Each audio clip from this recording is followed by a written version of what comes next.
Hello and welcome to Crafted Bricks. My name is Simon. This is the third and final video in this build log series for this amazing custom Lego model that I have here with me now. Now this is an Imperial Interdictor-class from the Star Wars universe. The designer for this model is Raskolnikov. And if you like the look of this model, especially when you get to see it in its fully finished form at the end of this video, you can actually go ahead and purchase and download instructions for yourself.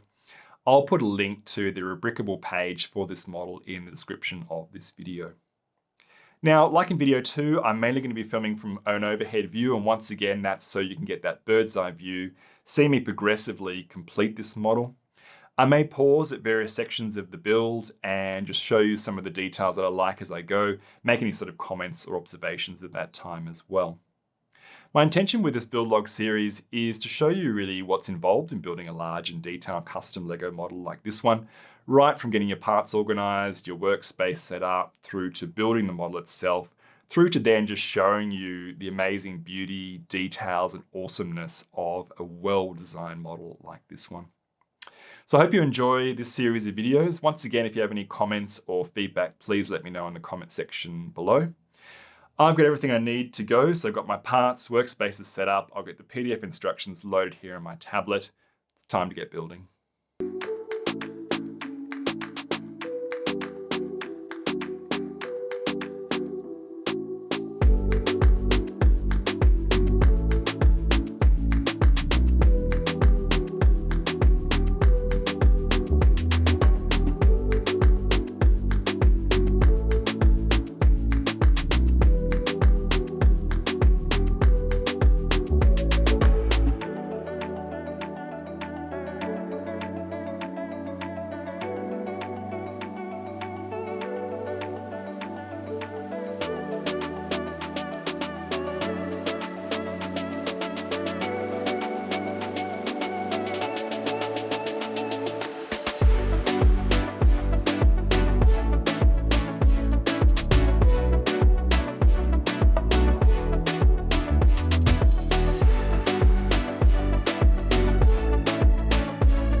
Well, the build so far has definitely been more challenging than the first half of the build.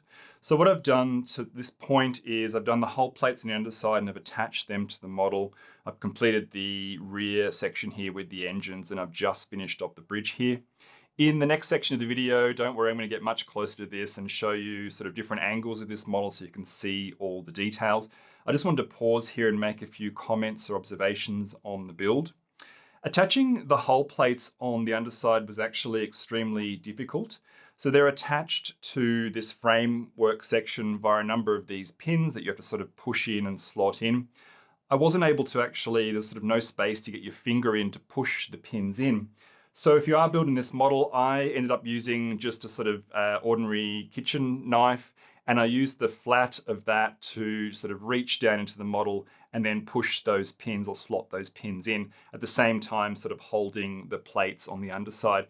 It was extremely fiddly and quite challenging. I tried to film it, but it was quite awkward, and I'm sure involved a little bit of me swearing, but it's done and they're all attached, perfectly, and I'm very happy with the result. I'm going to flip the model over now so you can just have a look.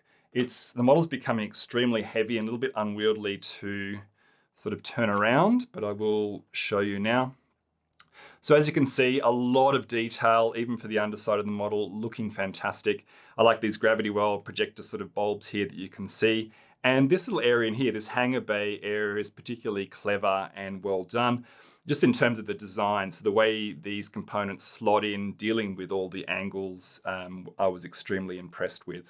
But the model is starting to get very heavy. I will weigh it, and sort of once I've fully finished, and let you know how heavy it is and let you know the different sort of dimensions of the model. Now, while I've gone, I've made a few very minor sort of cosmetic changes. One of the changes I wanted to talk about is these little gravity well projector details on the inside. I've left this one here. I'm not sure if you can see that. I'll just try and get that a bit closer to camera. I've left that as is, but what I've done, and you can see that here on this side, I've just changed the details in there to just have a little bit more detail and kind of fill out those void spaces a little bit more. So once again, I've used the dish and a blue translucent piece, but I've just made this sort of housing here and used the medium stone grey and dark stone grey just to create a bit of interest. And I feel like it fills up the spaces a little bit better. I sort of may be taking a risk here, because I note that when the top hull plates attach here, these do have to fold down. And I think I've got enough clearance, but I'll definitely find that out when I build these top plates and attach them to the model. So look, that's probably really the only major comment that I want to make in terms of just this stage of the build. Attaching those underside plates was incredibly fiddly and difficult, but now that they're in, it's all, again, very, very strong and looking good. In terms of the rear of the model, it's looking fantastic. In the next section, I will sort of, change the camera view and get you a much closer and better look at this, but it is looking really good. And this bridge section in particular, I think, is just sort of very intimidating and has a good sort of commanding and strong presence to it. Okay, I'm going to go ahead and build the top plates now, or the top hull plates, off camera, and then come back and show you this whole model in a lot of detail. Looking at the model in a close-up view from the side to start with here, doesn't this look superb? I'm so happy with the finished result for this model. What's particularly striking is just sort of the weight and the presence of this model. It's got that classic arrow-like shape that we see for these Star Wars Imperial vessels, but the addition of these gravity well projector bulbs that you see on the top and on the bottom really give this model an impressive weight and lots of interesting details here. I also really like all these details along the side here, so all these greebling details, particularly the laser batteries at the front here and this section just in here. In terms of the top hull plates, they've been done extremely well. They've got 3 distinct layers, and that's very clever in the way the designers created those layers. And once again, it gives us just so much detail here for the top and gives it that really sort of strong presence to it. There are a lot of greebling details through the center here. I'm going to change views soon and show you what those all look like. Before I do that, I just wanted to show you this carry handle. So once again, that slots up very readily, and you can just put your finger under there and lift the model up and move it around. In this top-down view, you get a clear view of these beautiful greebling details down the center line of the model. I particularly like the way the designers use the dark grey color scheme to contrast really well with the medium stone grey of the rest of the model. The bridge also looks great. It's got a great shape to it with this reverse wedge and this flat or very straight front section. It just has a commanding presence and seems to contrast well with the rest of the angles of the model. Now, while I have the camera in this position, I actually want to show you how these hull plates open up to reveal the interior.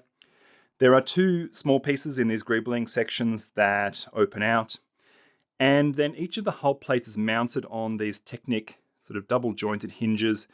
It's a very smooth action. They just fold open very easily indeed. Sometimes they do catch on that center handle there. But as you can see, open up and reveal the interior.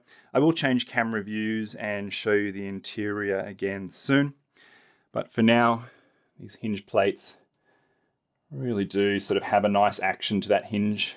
And they seem to slot directly back into place where they should be. There's no sort of movement. It's just, they just go straight back in very easily to exactly where they should be. And then these greebling pieces just hinge over again to kind of lock those plates in there. Moving on, this is what the rear quarter of the model looks like.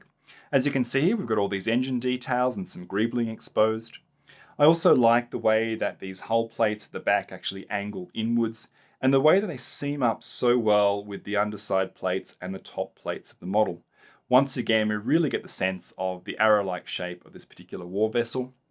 And I also like this center section here, the way it vertically continues up the spine here, continues along across the top of the bridge. I think that's all done incredibly well. This is what the model looks like with those top hull plates folded open so that you can see these beautiful interiors for the model. And I think for me, that's what really sets this model apart from other custom Star Wars Lego models that are built, in that it has an amazing exterior and is incredibly well designed and really looks superb. But to be able to fold those plates open and view such incredibly detailed and well-designed interiors is a source of delight, really. And I think if you decide to build this model yourself, you'll understand what I mean. Really does add a lot of character and life to this model. Now, as I've already mentioned in video 2 and earlier in this video, there are definitely 4 main rooms for the interiors.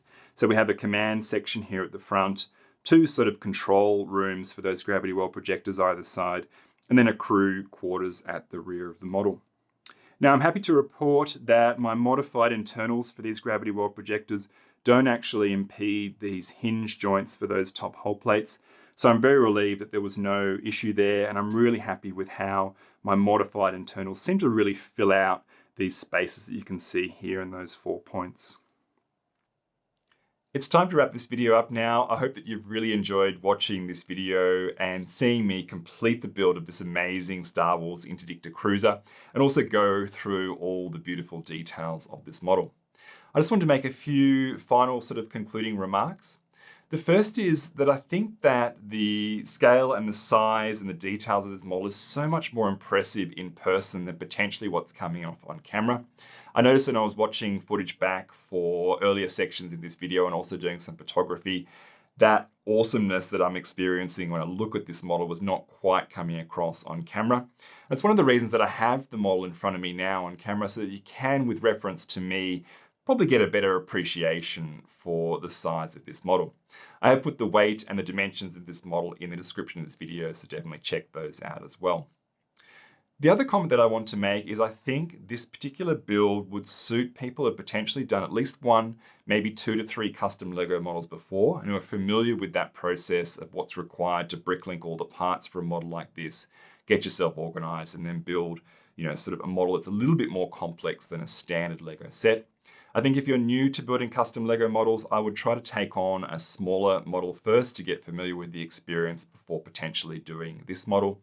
Definitely go to Rubricable. There are lots of different designs from very talented designers, so I'm sure you could pick up something that you like from that site.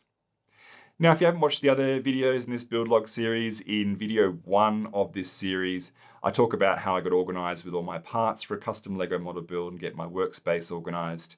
And in video 2, I take the build of this model up to the halfway point, show you those interiors, and also talk about the minifigs involved. So I'll put cards up for those videos now.